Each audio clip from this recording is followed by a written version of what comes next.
Team, we've got an absolutely amazing show for you today because today's guest is Dr. Philip Squire. And Philip's the author of a fantastic book called Selling Transformed, Develop the Sales Values which Deliver Competitive Advantage. Philip's also the CEO and the founder of Consalia, which is the UK's only sales business school with executive master's pathways in leading sales transformation and key account transformation. Philip's work really kind of intersects with a bunch of things that really matter deeply to us. The professionalism of sales, the role of values and trust in B2B selling, and the idea that sales performance is not just about techniques or process, but actually how we show up. Originally, team, Philip's book talked about the sales values that buyers wanted to make sure that we made it to the top 10% of salespeople in the winner's circle. And when he originally wrote the book, those values were authenticity, client centricity, proactive creativity, impactful audacity. He actually had some research done recently in 2025. It's in the show notes today, the state of sales mindsets and how do customers want to be sold in 2025. So a great update to some of the work. And frankly, the original book, Selling Transformed, was kind of like an MBA in B2B sales. The research was so thorough. It was like the most interesting textbook you've ever written. But the reference points and the bibliography is something I continue to go back to. In today's podcast, we actually talk about a lot of the themes in Selling Transformed and the updated research, including why is it values that matter more than process or techniques, a little bit about what are the values buyers don't want to see. And we've got an AI view to most of this because today we're joined by Mike Sparling, our AI thought leader who's been joining us for the last couple of podcasts here. We really get into if something like authenticity is a value that buyers really want in their salespeople. How can we be authentic if we're leveraging AI in a significant way? There are a few excellent questions posed during the course of this interview and some great discussions amongst Philip and Mike, and we weigh in, I weigh in a little bit too. And if you enjoyed today's podcast as much as I did, please like and subscribe to the Selling Well podcast. Team, here's a great conversation with Dr. Philip Squire and Mike Sparling. Hey, Philip, welcome back to the show. We're so delighted to have you back on the Selling Well podcast. It's super exciting to be back with you, Mark. I've admired what you've been doing over these years and can't wait to get stuck into this particular episode as well. Yeah, us too. And team, we're joined again for this series of episodes by our pal, Mike Sparling. So we see Mike as our AI Sherpa in many ways, and a Canadian thought leader on AI. Mike, great to have you in the podcast here again. It's great to be here, and it's really exciting to meet a unicorn in Philip. I go back to my days as a dean in a business academic setting, and the two hardest things to find were terminal degrees in sales and terminal degrees in accounting. And so your PhD makes you a unicorn in my books. I've never been described a unicorn before, Mike, but I'll take it as a compliment. Yeah, absolutely. But thank you. No, I was also interested in your sort of academic journey as well. So I'm particularly looking forward to sort of getting to sort of understand your thinking a bit more on this episode. So yeah, good to be here. Wonderful. So back in the day, Mike, when we started the podcast, it's a few years back now. Philip was one of our original guests, and there were two reasons I knew I had to chase down Philip to get him as a podcast guest. One is his LinkedIn byline, which says, helping make sales the world's most sought after profession. So as soon as I read the book and saw the byline, I thought, boy, I've got to get Philip on the show.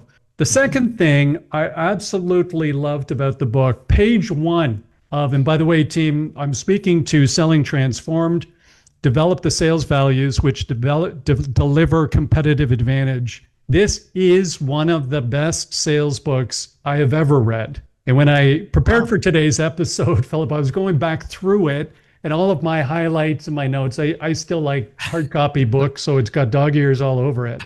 But page 1, what can you expect from Selling Transformed, the book? First bullet, considers the role selling is played in the context of world history and suggests that its contribution to global economics and cultural development is both profound and unrecognized. I'm sold. As soon as I read that bullet, I'm on the team. And so Philip, let's just do a quick, summary or a touch on the book just very, very briefly, because some of the original stats on the book are just so powerful. So you talk about some of this detailed research and team. The book it's both a textbook and a fantastic read. I've never come through that before. I've never seen this before. It's a textbook you literally would use to, learn the profession of sales, but it's also incredibly interesting. But there's some alarming stats in there to be sure. And some of the research spoke to 80% of buyers, senior buyers, seeing, 30%, only 30% of salespeople adding value. And in some contexts, even less than that. Correct. So I know we've come back to some of these stats in the updated report, but tell us a little bit about why we had to write this book and some of the challenges or issues we were seeing in professional sales back then, Philip. Well, I suppose before the book was the doctorate. And so that's where the kind of research was started. And it was really by chance, sort of interviewing a number of customers of our customers about how they wanted to be sold to, and sort of using these interviews to help support a big European sales kickoff event.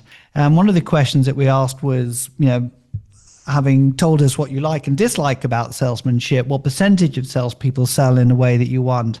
And I'll never forget the very first person I spoke to said, well, in his view, 95% of salespeople are a complete waste of time. Tough. And so I thought, okay, well, so some people are born to, be slightly controversial. So I thought, well, I tell you what, it wasn't planned that I would keep this question in all the interviews, but the question was kept in, and the second person said less than 10% of salespeople sold in a way that he would want. And I think at this stage, it wasn't part of an academic research program, but it was the trigger it was a little spark that ignited what has become a sort of 20-year journey. I wasn't an academic before, Mike, but I found myself being drawn into the academic world through a suggestion made by one of the professors I met who said, why don't you turn this research into a doctorate? So that's where it started. And it's so interesting when you look back on life, isn't it, to look at how serendipity sometimes triggers events in a way that you wouldn't normally expect. Well, it ends up triggering this research and the doctorate and then the book. Yeah. And, really in the book, one of the most provocative ideas, I think, or unique takes on it is that sales success is really not a process problem or a technique problem, but it's a values problem. What did you see or hear, and we'll get to the values, but what did you see or hear in those early days that convinced you the values, that was the area to focus on to elevate sales performance? Yeah. I think you could possibly sort of link that back to sort of what we refer to as lead and lag indicators, in the sense that when I remember halfway through the research, and this is having interviewed sort of 80, 90 people from different roles, different parts of the world, and sort of coming together in London, working with a professor at London Business School at the time, and wanting to sort of draw conclusions as to the research findings. And we came up with flip chart pages that absolutely failed, in my view, to push the story along, because the sort of solutions to this 5-10% problem that we mentioned earlier were, you need to be good at listening, you need to have curiosity, you need to be professional in the way you present yourself, you need to have commercial acumen. And I sort of knew from my own experience that companies spend billions of dollars in this kind of training. So I wanted to know, well, okay, so if we're training people on the right sort of behavioral things, why aren't they doing it? Because clearly there's a mismatch between what organizations are striving to train their people to do better is not being experienced at the customer end. And that then is so much of the training had been orientated around sort of behavioral techniques of selling and processes and methodology of selling. And I sort of began to realize, and it was one particular professor who challenged me about what my values were from a sense of bias. Mike, you would probably resonate with this a little from your academic work, but I realized that I was looking at the data through a lens that was so influenced by what I had been taught. I wasn't opening up my mind for new ways of thinking. And the new ways of thinking were sort of related very much to sort of understanding how you do think, and this links to values. And once I started to play around with this concept, I realized that values were like the operating system of human beings, and that our behaviors and competencies and skills and what we end up doing is because of them. But no one had really defined what were the values that customers really looked for from salespeople, and what were the values that they often saw that they didn't like. So that's, once I got onto that trajectory, it became relatively quick to define what would be the core values that would lead to, in customers' views, success, and what would lead to a negative performance.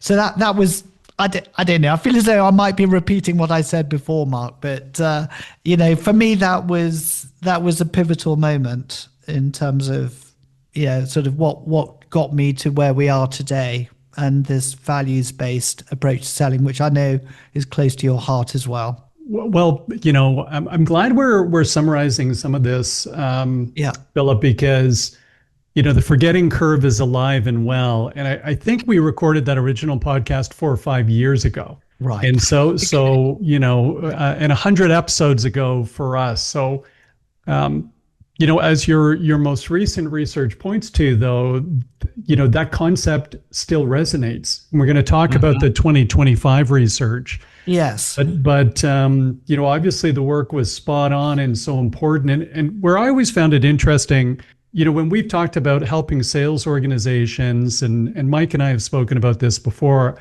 I love this thought of culture, and say, I'm going to hire for culture. And the only way to create culture, is define how do we do things around here, is to lead to values. So how do we define the values that are going to create the culture? I loved this thought of saying, what are the mindsets or values that the client most wants to see in a salesperson? By the way, let's call out the ones they don't. Yeah. And you list, I'll list them both quickly.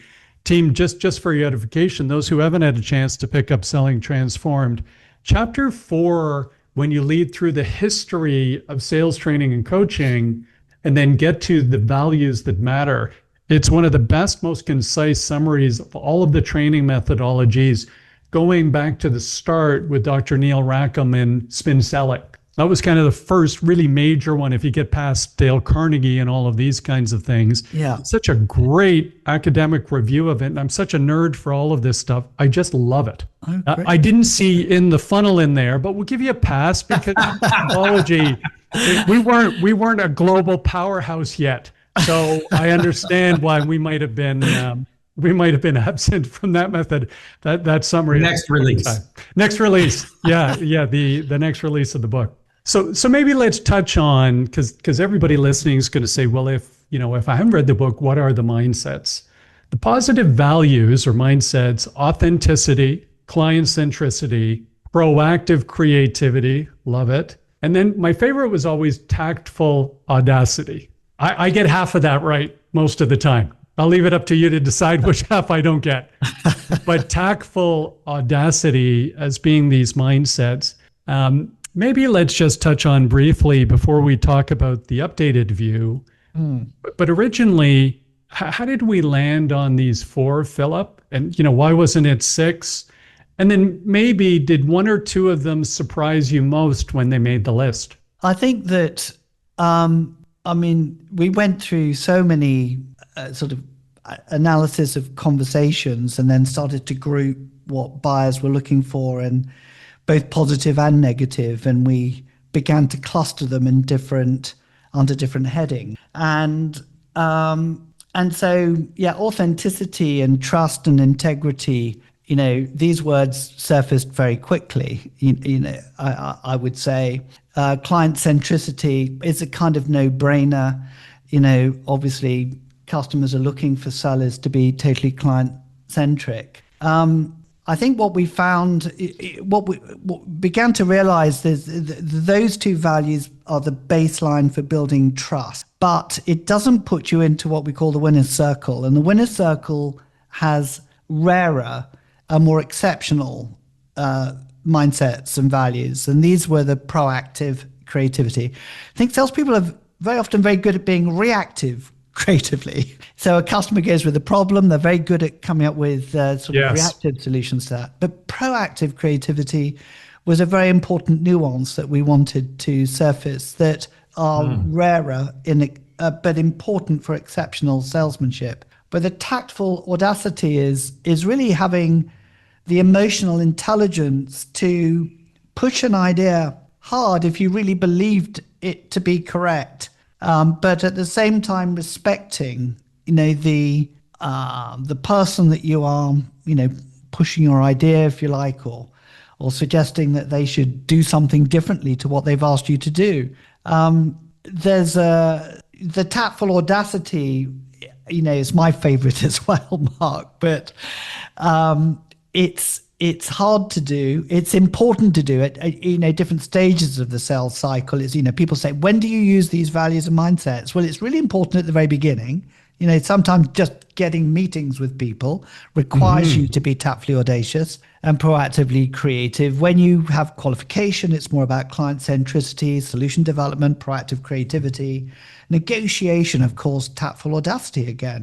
So you've got this interplay of the mindsets. And I think what we realized was that you can't have one without the other. You can't be tactfully or have bucket loads of tactful audacity and proactive creativity without having the authenticity and client centricity, because clients need to trust you. And so I think what we've begun to realize through the analytics of the sales mindset survey, that we've got thousands now of surveys that people have done, is that less than 10% of salespeople score what we would call, say, in the winner's circle across all four. Some may be right up there on 3 out of 4, but not all four.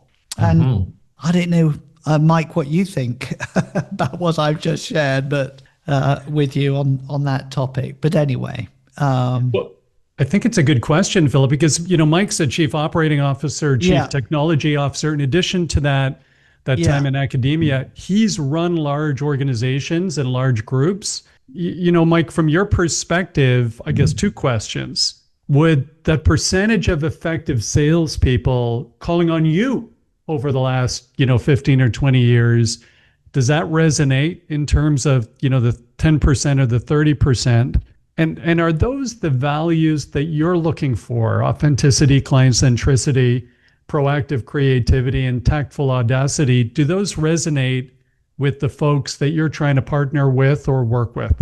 Yeah, that's a really great lead in, Philip, and a great couple of questions, Mark. I've probably spent a vast amount of my career carefully building a never-ending maze of sandbags and other things to prevent salespeople from getting too close to me. Cool. But part of it is to really look for those mindsets that you're calling out. And in particular, I think you're very accurate that a lot of people pursue selling without fully understanding why or the direction that they're headed in. And parts of what I really loved about your background as I was researching it was the sort of notion that your mission statement is to make selling the world's most sought after profession. And love it. I hear that in Mark. I've often said Yeah. that people that I've met through Mark or in other cases, professionally trained sales leaders or salespeople truly understand that critical intersection between the value of the firm creates and the needs that the client has. And it's a little bit of a rough way to describe it as the tip of the spear, but I do use that analogy. And I'll go back to really say that my transition from being a computer science undergraduate Yeah. to being a business leader driven by technology, I credit it to people like Mark and some of the other sales leaders who I've had the pleasure of working with and learning from, because taking an understanding of what we could do as a firm and aligning it to what we want to do in order to please customers, that's a big shift for a lot of people. And so I think your mindsets really resonate, as do your percentages of who gets it well and who doesn't, and how important that is to moving to a buying point. And I'd probably say just one more piece is that, to me, I think the proactive creativity is one that really resonates as an AI practitioner, because if I decouple those two words and say, what does proactive mean? Proactive means, and credit to Mark, he and I have been talking a lot about the importance of signal reading in the professional sales space, and that being able to subtly recognize the signals that are emitted by all parties in a conversation, a negotiation, an exchange. That signal detection, I think, to me, is what proactive means. If I can recognize the signals, that's going to trigger something within me. And then creativity, from an AI standpoint, I'm not in the camp that says AI can be creative, but I think AI can synthesize across a broader set of inputs and produce rapidly broader results that we can then, as the human in the loop, finesse and improve to the offering that we make. And so figuring out the novel responses is the creative side. Identifying and detecting the signals is the proactive side. And as a partnership, we can really do a lot with AI or technology to further that piece forward and deliver proactive creativity to buyers, factual for what we intend to achieve, tuned to the signals being sent and resulting in those outcomes. And I think that's the path and I'd be curious your thoughts, the path to raising those percentages much higher. It's the people who understand in our current world, how do I synthesize this artificial piece with my core strengths and bring the how and the what and the why together to lead that tip of the spear further into the organization? I think what's interesting, Mike, this is quite personal. I think that if you go back to the beginning of last year, when I would say, the great sort of AI wave hit everyone, and I felt it was a kind of dystopian moment in a way. You had so much was the promise of AI, and the seismic changes that we could expect as a consequence of this incredible technology that was about to sort of take over the world. That there were moments. I felt there were moments. What is the point of being human? If you like, and it's been interesting. And if I could sort of perhaps relate this also to where I am now, which is in a much and I suspect I'm similar to many people, because we've all gone through something like, we know that something's going to hit us that we don't know much about, but we don't quite know how it's going to change the world, but we'll figure it out, and we're probably in a lot better position now. But what happened last year, I think, has had quite a profound effect on how we have started to look at the sales mindsets again, which is in part been triggered by AI. And it's sometimes a word that a customer says that triggers a train of thought that you haven't thought of before. And we recently conducted a similar exercise of research across the world asking similar questions to that I did 15 years ago for the doctorate. And buyers were using the word intellectual dishonesty as something that they don't like. And a completely different buyer used the word intellectual honesty. And I can honestly say that in all the interviews that I did 15 years ago, the word intellectual just did not surface. So that in itself is interesting, connecting the word intellectual to salesmanship. I think that's quite something.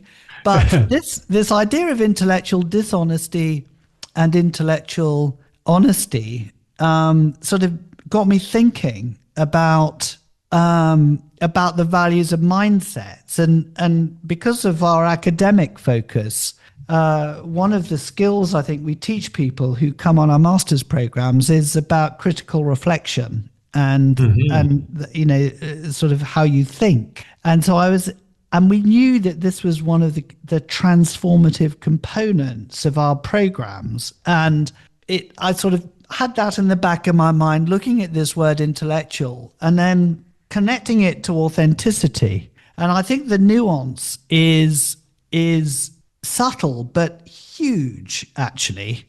I mean, in that we've now added the word intellectual to authenticity. So authenticity is the integrity and the moral compass that you would have as you sort of reflect on yourself. But intellectual is a quality of thinking that customers are saying that they really appreciate in salespeople, in the way that they solve problems. And I've broken down the word intellectual into three components. One is one component is integrating sources of data and the ability to integrate sources of data, synthesizing information, if you like. The other is instinct. It's sort of having an instinct about something. And the other is imagination. The word imagination, because it's interesting what you're saying earlier about artificial intelligence and creativity, and so I'm beginning to define into the intellectual part of authenticity into those three dimensions. And if you look at, and then the other neat thing, and this definitely is not a marketing gimmick, but if you have two pages of a book and you have some wet ink, and on one page you've got AI, which is and then you close the book. On the other side you have IA. And to me, the secret moving to the future is combining intellectual authenticity with the way you use artificial intelligence, because customers are expecting you to have both. Yeah. So this is where the nuances come, but I think it's been triggered, Mike. These words intellectual have been triggered by AI because knowledge is all pervasive now. There should be no excuse for salespeople not doing the research, not producing effective account plans, using perhaps AI technology to do it. So you need it, but you need that magic something, which is not AI, which is the human component, the human element. And I've sort of define that as intellectual authenticity as being a key attribute. I like that. Yeah, that was really something that I latched onto your November 25 research. The recently thank you. Work. Yes, the piece that you transition from authenticity through what I would call human in the loop. You refer to it as the person, and then into the intellectual authenticity and the importance of that. And you could almost take, that's a much more eloquent way that you framed in that research of saying nobody wants more AI slop, right? Like one of these sort of words we hear right now about the endless wave of clearly generated, never edited, fed with a weak prompt, and then posted on LinkedIn or social media or released in a statement to try and appear intelligent without understanding the connection between appearance and actual value creation. So I loved that research, and I wrote intellectual authenticity down in my journal and double underlined it as something to really pay careful attention to, because you are so on mark with that transition from individual authenticity through aided human in the loop to create that outcome that we're seeking in the intellectual authenticity space. So hats off and kudos on that. It seems like such an interesting one, guys, because the research also says that authenticity is one of the most important values, but lowest scoring values for salespeople. Mark. Yeah, this leads on to another question, doesn't it? Which is it's around complacency. And are people relying too much on AI, to write the proposals, do the research, and and this is what buyers are kind of alluding to when they talk about intellectual dishonesty, because they can tell, they can sense when something isn't original and authentic. So my worry is that standards of sales professionalism will diminish because of AI, because I think this might be slightly controversial as well. I think salespeople are inherently lazy. Okay, now we have our clickbait. And then we, and people want to take shortcuts. And there's too much pressure on sort of producing results for that quality time that you need to be able to look at what the data tells you, which you absolutely need. So AI can free up the time, but you need to replace it with this instinct and imagination and some of these other things that play in. So this is my concern. So maybe in a year or two, we could come back to the research and say, am I right or wrong? I hope I'm wrong, but this is my fear. So folks, I think, first of all, just to baseline team, the research we're talking about, the state of sales mindsets, how do customers want to be sold in 2025 with Dr. Philip Squire and Eddie Guevara. So we'll have the link to that research, which is kind of an update to Selling Transformed, some of the research in Selling Transformed. I don't think there's any fault in terms of calling all of us lazy. So if we go back to Daniel Kahneman's work and Thinking Fast and Slow and evolution. As human beings, we evolved to try and take the path of least resistance and burn as little energy as possible. I think a lot of these things in terms of shortcuts or not doing the research, I do think it comes down to the environment you're in and the expectations of sales management and leadership and coaching. Because, this afternoon when I go to the gym, I'm not with my trainer. I'm going to have my coffee. I'm going to be jacked up. I'm going to do the best I can. There's no question, though, when I'm with my trainer on Friday, I will perform better because someone's watching me. I've gone through this so many times where I think, do I have to pay this person? Why am I paying this person? Why don't I? You perform better when there's a couple of sets of eyes watching. So this is where I think a conversation like this is so important for a sales leader. Is the sales leader ensuring that maybe we're working far less, but we're far better on the deals that we're working. And so that we put that time and attention and care because I think we'll all take the shortcuts if they're given to us because we feel pretty overwhelmed, I think, at times as professional salespeople. That's so true. So where does this take us? Let's keep going, if you don't mind, gang, just down this path of AI. So Philip, actually prior to that, maybe we'll just jump back to the research, the 2025 research. Was there anything else, that came out of the update of the research that surprised you? I wasn't surprised to see that the core sales values haven't changed. The ones that you originally identified, for the most, they are still the core sales values that are out in the marketplace. But what would be one or two of the insights when you went back to this that maybe surprised you a little bit? Okay, so I think there are two things. One is that when we did the research 15 years ago, 80% of the respondents said that less than 10% of people sold to them in a way that they really wanted. This time round, the figure was 30%. So that's an improvement. So I feel Yay. great. Something's working. Something's working. So I felt that was a really positive message, because I must admit I'd always felt when we'd spoke about the 10% is there's a rather negative message to convey, and I was slightly concerned that our marketing team sort of talked about it too much, because it's much better to be positive than negative generally.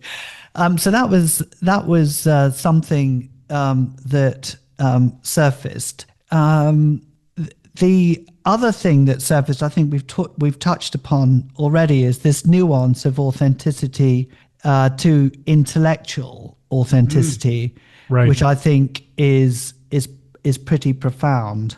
And there's a third one. I've just tried to remind myself. Sort of put you on the spot. What it was. So this is there's a third nuance that came about. I'll have to come back to it, Mark. But maybe I can help you, because there was one that really stood out to me, which was the notion of clients demanding greater transparency around data sources and reasoning. And I think that point leapt out and said, much like what we say to up and coming staff, or if you're using AI effectively, what you either notice the subtle changes that happen towards the tail end of 2024, something Mark and I have sometimes referred to as the November threshold or such. But if you look at the current AIs, and part of what gives me confidence that these will become much more helpful tools going forward, showing your homework is really crucial. That whether it's an employee who says, I've arrived at this conclusion, and you spend time coaching them to say, the most important things are explain how you understood the problem, what you considered as the solutions, and why you've chosen one solution as the result. That's more valuable than what's the solution that you have in hand. And I think that show your homework, in particular around how salespeople behave, how they provide and produce content, how the AIs work. One of my favorite parts of the modern AI is you see the little drop downs that start appearing that say show calculation, show logic, reasoning. And we open those up and you see, okay, this is how the model is going about determining how to take Mark's book and produce a summary for me, or search the web for these results, or reason through what this stack of numbers is really telling me about customer demand. Seeing the homework is so crucial. And I thought that kind of point you made around transparency of source and reasoning was a really crucial element as well. It was. And I do you think, Mike, and I've thought about, I've remembered what the third point, I'll come back to that later, but what concerns do you have, Mike, about AI?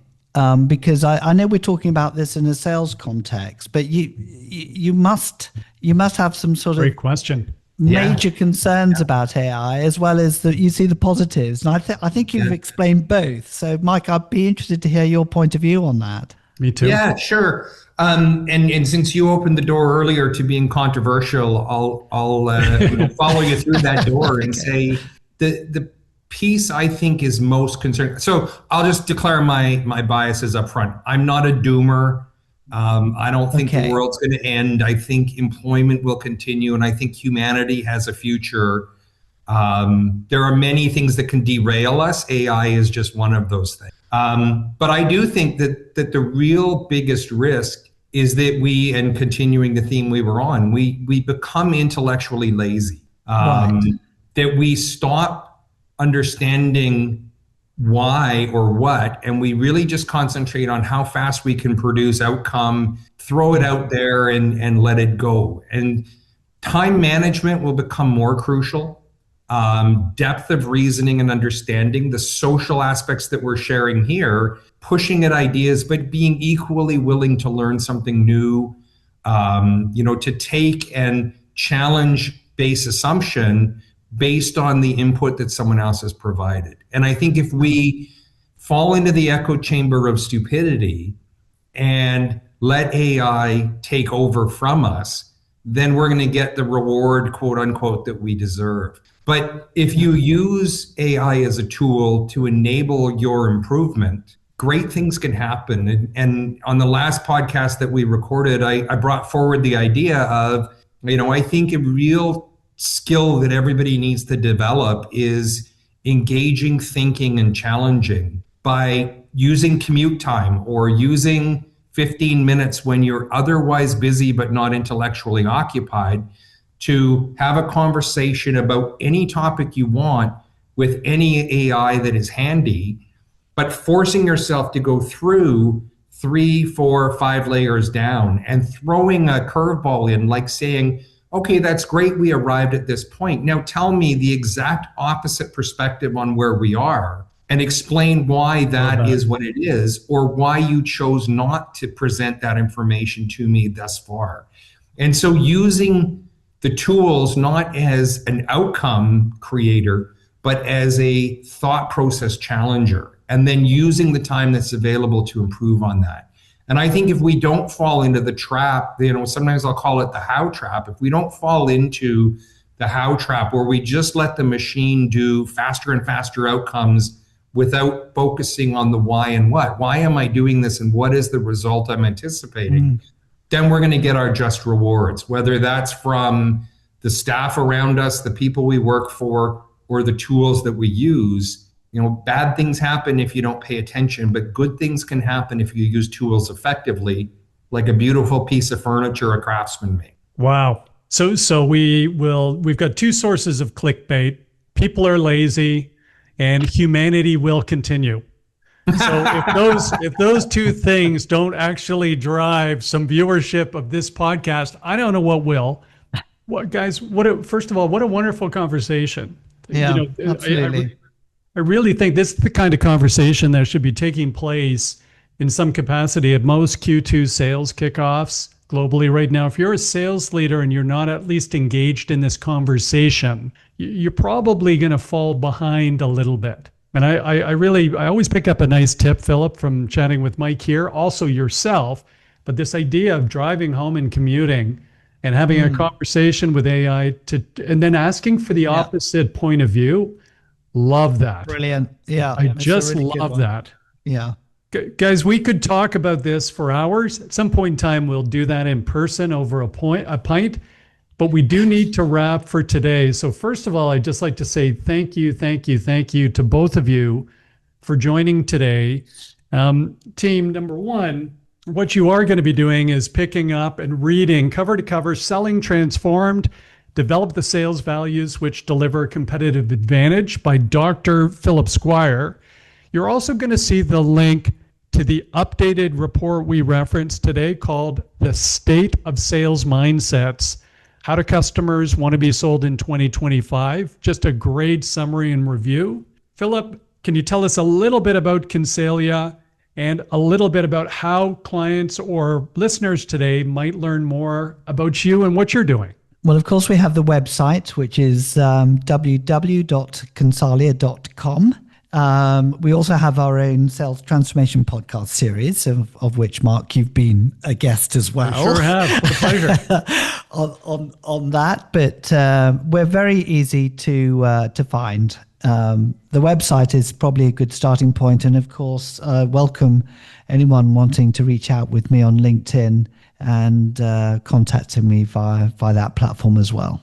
Wonderful. Thank you, Philip. And again, team, links will be in the meeting notes from today. Mike, how do people connect with you and learn more about your work?